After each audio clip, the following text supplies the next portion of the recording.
Hi, Mama Llama Razzle Dazzle here. I just would like to give you a little inspiration today. I want to tell you about this Noro yarn, first of all. This is called the ITO yarn. Noro makes a lot of different weights and kinds and colors of yarn, and what happens with this one, there's like over 30 colors, and it's self-striping, but in some patterns it doesn't really come out too much like a stripe, and I want to show you that. The yarn overall, when you start working with it, feels a little stiff. But I have some good news. When you block this yarn, it gets soft and subtle and drapes beautifully. So I want you to give this a try sometime. The problem is they only make so many balls of each color, and you might have trouble finding, if you're running low on one, to find another one. The good thing is dye lot doesn't seem to matter because there really are so many colors.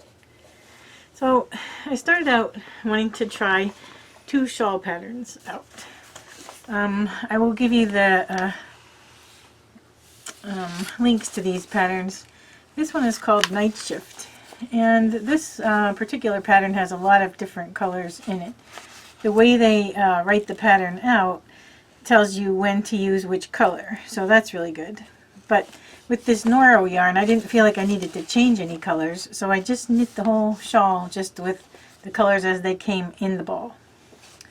Then I wanted to try a triangular shawl with the chevron type of pattern, and I did that also with the same colors of Noro, and it came out quite different. So I'm like really excited to show you these 2 ways. Okay, so the NightShift shawl, I can just show you like parts of it, I guess. It came out like this, and the triangular part is down here. Okay, so you start on one end, and then the triangle just sort of grows, and it's a little bit of an irregular triangle when you're done. But it's very easy to wear in lots of different ways. So let me see if I can find here. This is the picture of how it comes out. So it's like you knit from the skinny end here, and then as you go, you knit along this line and this line, and you get a wider triangle at the end.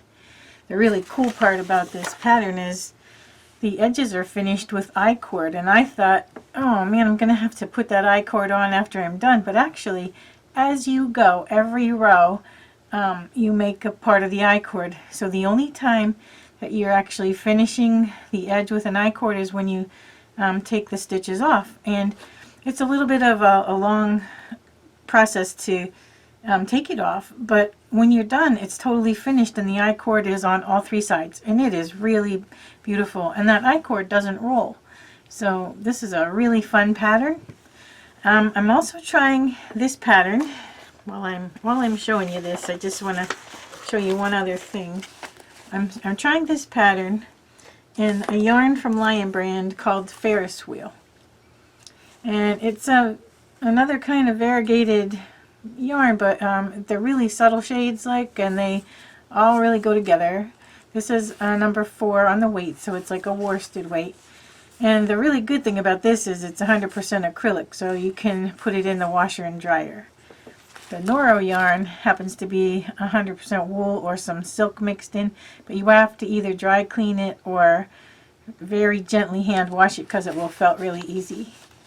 So anyway, this pattern I'm trying in this color, and I just want to show you how different it comes out. Okay, this is just the very beginning, but see, this is how the I-cord is knit on as you go. It's part of the beginning and end of each row. But this is the exact same pattern, but look how different a different kind of yarn gets. So you can use this same pattern over and over in a whole lot of different yarns. Okay, so I just wanted to show you that because you might like to knit something more like that with this Ferris Wheel Lion Brand yarn. I'll give you a link to this at the bottom of my video so you can find the yarns easily. Okay, so now back to this Noro. Like I said, the Noro is kind of hard to find. I Google it and I find one more ball of the color I've been working on. But there really is quite a variety out there of colors. Okay, so now this shawl has been blocked. It's really soft and drapey. When I first tried it on my sister, it was like stiff like a wool blanket, and it didn't look like it was going to be very comfortable. And now that it's blocked, it is beautiful. And what I did was I blocked it with this Eucalyptus. It's from webs.com. It's also yarn.com, and it's sort of a soap. I mean, but this one has no perfumes, no scents, no colors. Okay, so you pour a little bit of this in some warm water, and you just squish your project into the water and let it sit for 15 minutes. And it doesn't have to be rinsed out, and the reason is it has some lanolin in it, so that's like normal to the wool. I mean, the lambs have or the sheep have lanolin in their wool, and through the processing it gets taken out. So sometimes you can get some, it has some lanolin in, and that's what makes your hands soft when you're actually using your yarn. But anyway, I'm going to show you how to block a shawl. So out of this same yarn, I made a triangular shawl, the chevron design, like I showed you on this other pattern here. I'll give you the links to these patterns then. But anyway, this is, it looks a little stiff. It's kind of a little wonky. It's relatively straight, and this was a different kind of edging. But it does feel like a little stiff, so like if you know, it's not drapey like this other one. So I'm going to show you how to block this in just a little bit. But this is the same yarn, and it came out more like stripes compared to this one. And there are stripes, but it's sort of like the way the stitch pattern was, it picked out different parts of the colors as it went along. So it's just different. But what's amazing is you can get a whole bunch of the same color yarn and use it in different patterns and get a whole different look. So the one thing about this pattern, this is called the simple shawl, is you start knitting it up here at the top where the neck is, okay? And then it grows. So each row you add on, and it just grows and grows. And if you run out of yarn, you can stop and it won't ruin the pattern. But if you have extra yarn and you want to use it up in the shawl, you can just keep adding to it. And I like that because, in fact, I'm going to make another one just like this, but I'm going to keep using the yarn until I'm done. Now there is an edging that you put on here. Sorry, everything's falling. Okay, so there is an edging that goes on the pattern, but it probably, the only reason I think the edging is because as you work down each side, you get a little bit of a different edging. It's a knit, just a plain knitting on both sides. So the bottom, we did this edging according to the pattern, and it just made it sort of match better. But I think if you were doing it just to run out your yarn, you wouldn't have to, have as many rows of that. You could just kind of end it with something that was going to be like maybe two inches or an inch or so of a solid kind of knit. So anyway, I just thought it's always nice to know when you're not going to end up with a bunch of yarn left that maybe you can't use in another project because of mixing wool and acrylic or whatever. So when we block this open spine here is going to show up a little bit better, so the design's going to show up. These were nice shawls to make. This one was very quick, very easy. This one was a little complicated, but it was worth every minute of it. I'm going to just show you. This is pretty many pages, but what happens is they first show you to set up the row. Okay, I really, since these are copyrighted, I don't want to really show you too much of the writing, but you set up the row with a certain number of rows, and then you follow a stitch pattern afterwards. So it's a little complicated stitch pattern because you have to do like this set and then this set 9 times more. So I set myself up with these little post-it notes, and I mark each row so I know where I was, and then I also give myself a post-it note of how many times I have to repeat that, and I'll start crossing it off. Otherwise it's very easy to get lost in it. But if you're just a little organized with a couple post-it notes and a little bit of marking, you'll be able to do it no problem. Okay, so this one is finished and it's beautiful and it's drapey, and now I'm gonna show you how to soak the finished shawl in some warm water and this soap. It's really just it's a no rinse delicate wash. It says it's lanolin enriched and it's natural and unscented. And it says it's a whole new spin on laundry. Now all you really need to do is fill the basin with some tepid water and add a little bit of this, like 5 cc's, a teaspoon maybe, and soak it for 15 minutes, and you don't need to rinse it. So let's go over and get this ready to soak it, and we'll put it on the blocking boards. I'll show you those. I'm gonna actually do that outside today. I don't have a very big space to lay out all my blocking boards and pin them down inside. So when it's really nice and warm outside, I have like a canopy over my patio. I put my blocking boards on the picnic tables out there and pin it down, and the heat and the warmth actually help evaporate it and block it just fine. I also take an old sheet and put it over top of it so no moths get on my wool things, because I don't want to find a hole somewhere where the babies, where the moth eggs were laid and ate my project. Okay, so I'm gonna show you the whole process, and we'll next go over to the bathroom actually and put this in a little basin of warm water.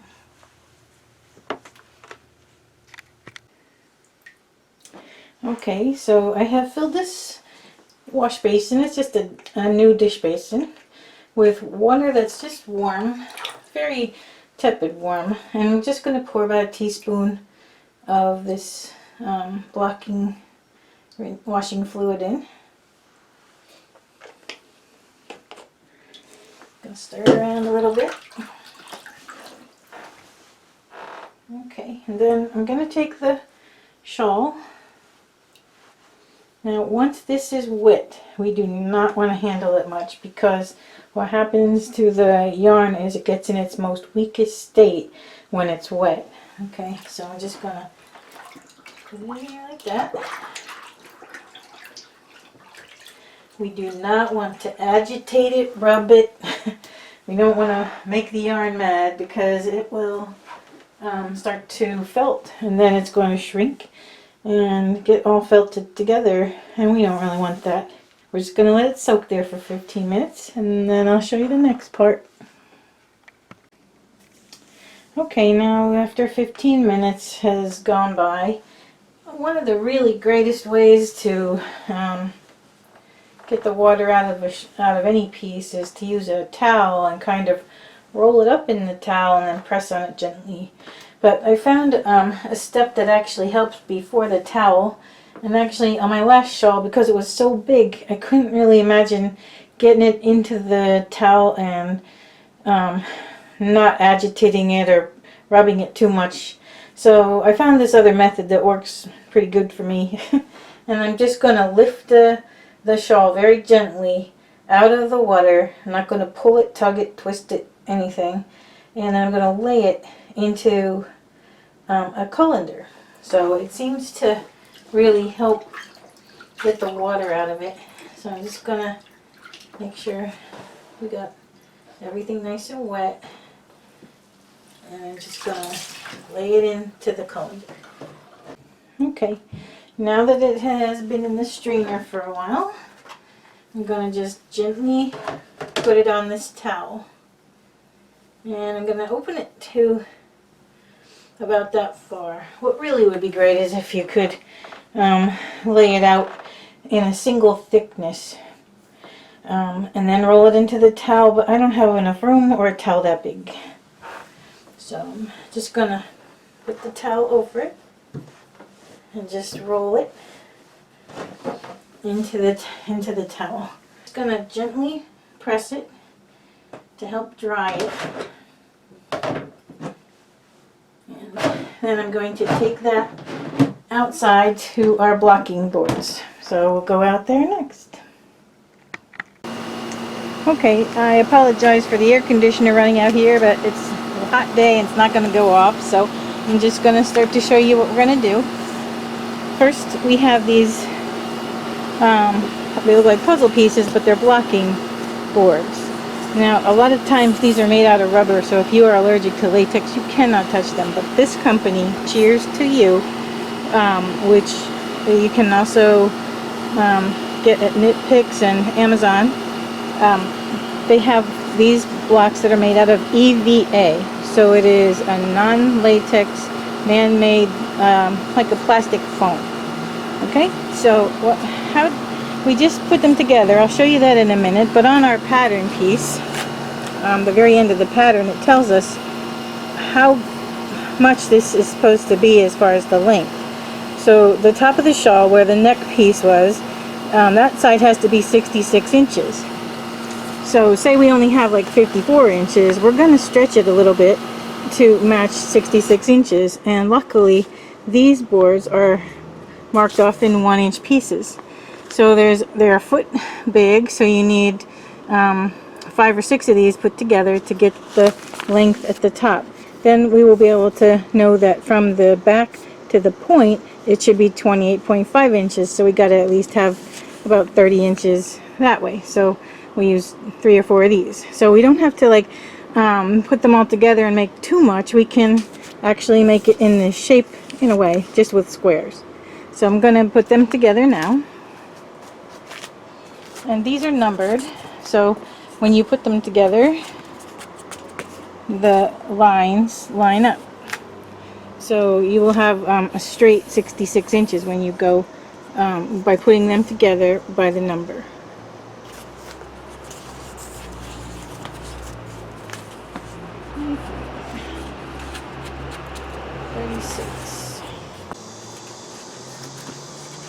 In the meantime, our shawl is laying in the towel, and then hopefully it is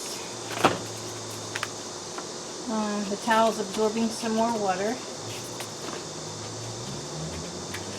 You could actually do it through a couple towels, like one towel and then take that one off and put it into another dry one, because you really want to get it as dry as possible. One thing you really don't want to do is put a towel on these blocks and then pin it down on top of the towel, because it will take longer to dry, and wherever you have water in anything, you can have mold, and I'm allergic to mold, so I really don't want to have mold in my shawl. Gently roll it out and take it out.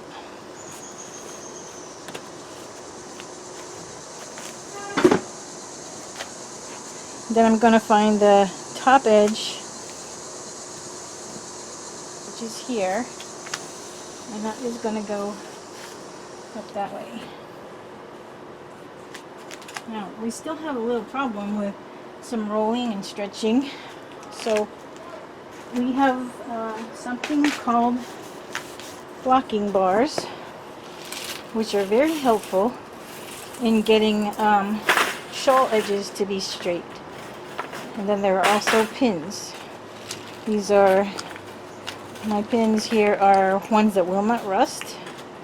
I got these blocking bars at Knit Picks. And actually, some people don't block anything.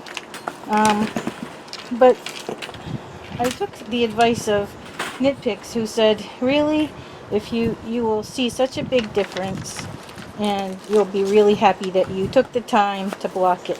And with the other shawl already, I'm really happy, because number one, it got soft, and number two, it got straight. and I really like it much better. Okay, so now I'm going to show you. I do the top edge first, where the neck would be. Now I'm going to take the blocking bars and gently pull it up here. I'm going to use this row to make sure I get it straight. That's how you're going to get things square and beautiful and straight. And you just sort of weave these blocking bars through and kind of want it close together. If you have something that's like a tube, like when I had the I-cord, that was really easy because I could slide the bar inside the I-cord. But you want it to be along the same stitch, so when you give this a tug, it's going to be all along the same row. Like you wouldn't want to have it down here. You want to keep them all up in this very edge stitches here. These bars also will not rust, but when you first get them, you gotta like wipe them off with a wet paper towel, because they are machine made, and those kinds of machines use oil, because that's how metal is processed. Okay. And I'm just kind of twisting and turning, you know, like almost like a needle, this bar in my hand so that it doesn't rip any stitches or stretch any of the stitches out. I just want it to go right smoothly through. Okay. Alrighty. Now that's straight. So wherever I pull it, it's gonna like keep its, you know, it's gonna keep it straight. I don't really need all of the bar, so I'll just leave it hanging out the end there. So we need 66 inches.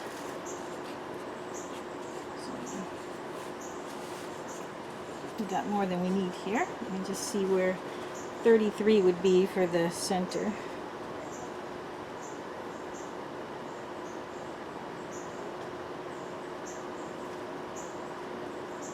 So it needs to go all the way out here. Okay? So we're just gonna very gently encourage it. And then we have the pins, okay? So we're gonna pin right. I take it right from the bar. Let me get that 33 inches again. 33 mark.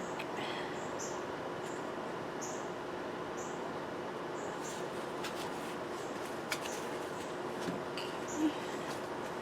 And the bars, you know, really make it nice because all I have to do is a little tug on the bar, and then I'm not pulling on the material that we knitted. And we just want to keep everything up with that black line. So now we know this edge will be straight. Now we're going to go this way.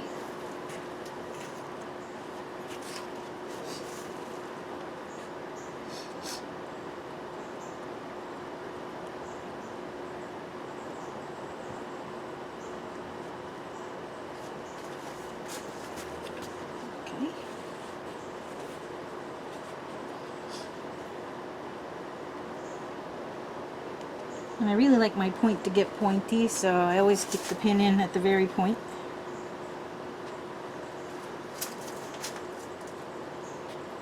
Oh, what did I do? See, I didn't follow my line, so let me pull it more this way. Keep it all along the top line. See, it's good you have that, because there are blocking pads that don't have that marking on them, and you just kind of have to keep measuring with your measuring tape until you get it. But this makes it so much easier. Holy cow. It kept me from getting a wonky a wonky shawl. Okay. Good. Now I'm gonna put, let's see, I guess it's gonna take a little bit more than one.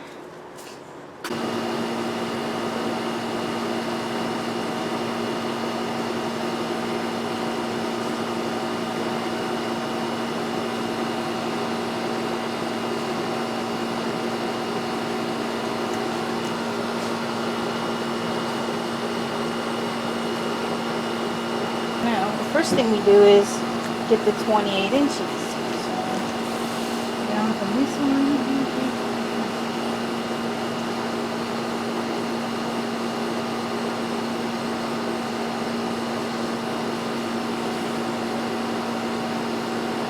It's actually 28 and a half, so our center is there. And we're going to pull this down to get to the 28. Now we have these open lace points here, and we're gonna, as best we can, make this a triangle, a true triangle, and since we have these little squares, we can actually go through the half of the block all the way up, and we'll be able to get a nice triangle. Always pin behind those bars because they help hold it straight.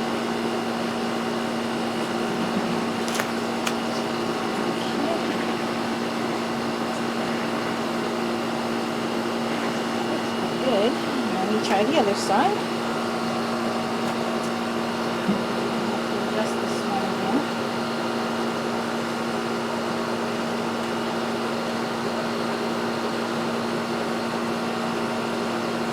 Halfway.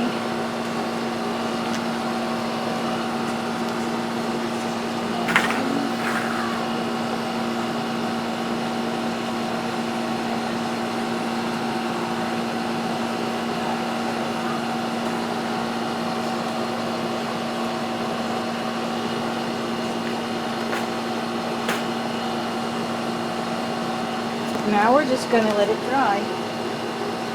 And what happened is, as we pulled that open, the center lace holes where the center of the lace is opened up. If you would just have thrown this in the washing machine, you would have missed that really cool open spine on the shawl. So it opened it up, and it made it nice and straight. It actually made it a little bigger because we stretched it out to the side it was supposed to be. It shows the stitches really nicely. Alright, so now we just have to let it lay and let it dry. I'll come out and check it every now and then. It's not going to dry as fast because I'm going to throw this sheet over it, but I don't want any birds getting on there, or moths especially. So I'm just going to cover this up with an old sheet. And it's an old thin sheet, so it won't be holding too much moisture.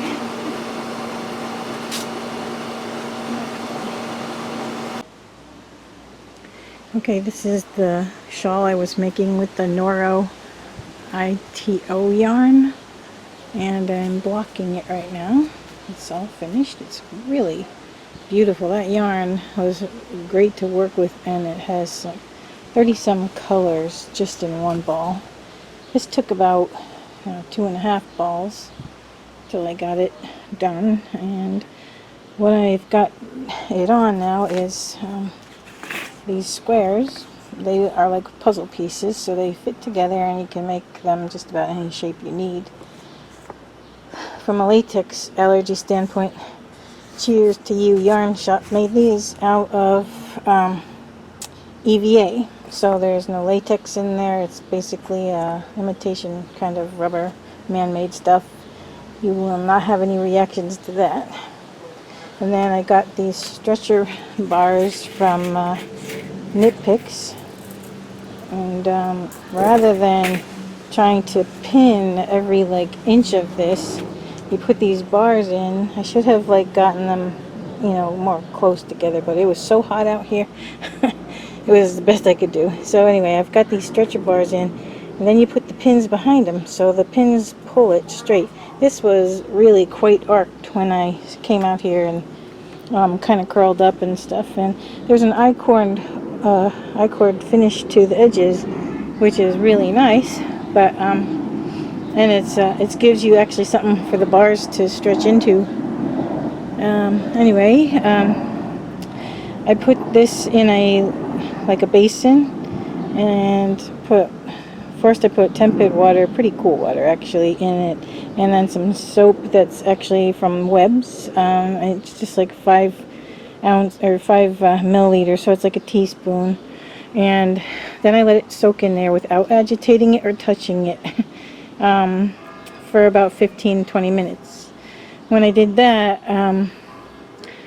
you know, that's the kind of soap that it is. It does not have to be rinsed out because it has lanolin in it, and it makes the yarn, it gives the lanolin back to the yarn and makes it softer.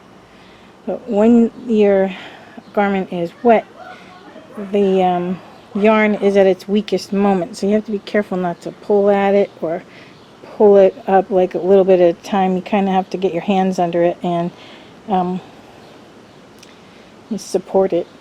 And usually what I do with a small thing like a hat, I would just put the hat on a towel and roll the towel up just gently and then squeeze it but not twist it and unroll it, and then that would be good enough for it to dry from there. But this is really big and kind of weighty when it's wet, so I just lifted it from the basin into a colander, a plastic colander, and I let it sit there for a while, and believe it or not, most of the water really drained out. I was surprised how much it drained out. Anyway, so then I brought it outside here because when you live in a small place, it's a little hard to find a piece of carpet or a floor that is big enough. I have a table for cutting out clothes and things, but it's still not big enough for this. So I got these puzzle pieces for the blocking boards and put them together on 2 glass picnic tables. Here's the edge of the one. Okay, and so then I just kind of spread it out. I started with this side of it because that was like the longest, and I lined it up along the grids. These things are really great because they have grids on. Some that I've seen before don't have grids, and some are also rubber, which is like not something I can have anyway. So anyway, I started on the one edge, then I worked down to this edge and pulled it tight. I didn't leave it too loose. I pretty much wanted to see all the stitches and wanted to make sure it was big enough. And then last I worked my way up that side. So it's outside and there are bugs and things out here. So it is really hot today. It's like 90 some degrees. So what I'm going to do to keep the bugs off of it and make sure we don't get any moth visitors is I have a very thin old sheet, and I'm just going to lay it loosely on top of it. It might take a few more minutes to dry like that, but at least we won't have any moth holes one day. So I'm just going to finish getting that ready, and I'll keep checking on it. And it is so hot out here, there's a really good chance that it will be all done by tonight. So we'll check on it later. It's got a nice breeze going too. It's a perfect day for it to be outside, but you really got to protect it from the moths. Okay, so thanks for watching, and I hope you're inspired to knit a shawl. It's really fun, and you end up with this beautiful, beautiful garment. And I mean, it's like an heirloom. This will be around forever. So you have a wonderful day, and share the love with your knitting, and have a razzle-dazzle day. Bye. Hi everybody, we're back, and now our Chevron shawl has been blocked. So I took it off the blocking mat, pulled out the pins, and just put all the bars away. And now we are left with this. Look how nice and drapey and soft this shawl is. It's like such a beautiful, very beautiful thing. So it was kind of like a little felt like stiff and a little bit like straw, but now we have this beautiful, soft, cuddly shawl. This is the top part. The neck will go across, and then here's our points that will come down. I told you, it's like when you're working in small spaces, I can't show you the whole thing all at once. It's kind of funny. The really cool thing about this shawl is the back is mostly where the purl work was done, and the front is where most of the knitting work was done, except a few rows of purl. But now, because we were very careful not to agitate this wool too much when it was wet. It doesn't have any signs of felting, so that's really good. Now, the only thing we have left to do is wrap it up for the special person who's going to get this. And I think most of you have seen the person and you know who's getting this. Her name is Kathy Otterson, and she's a cooking sensation. Her and Rick are on YouTube all the time, and she's my sister. I have a star sister. So we're just gonna fold this up and we're gonna wrap it nicely for her.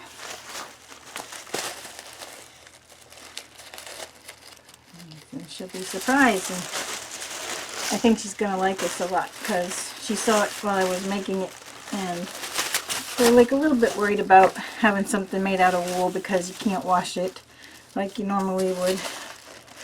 But I think the shawl won't be something that you have to wash that often. And if you do need to wash it, you can, number one, take it to the dry cleaner. Or, number two, you can just do like we did with the when we blocked it. We put it in that wool wash stuff. And just pin it to the board and let it dry like that. It's the safest way to do it. And if she needs it washed, she can always bring it back here. And I'll wash it for her. She's going to look beautiful in that. While she's out picking pumpkins or apples, she'll have a nice thing to wear without wearing a jacket, something. There we go. Happy birthday, Kat. Have an awesome birthday. Thanks everybody for watching and having fun with me. And we'll see you next time with our next adventure. Have a razzle-dazzle day.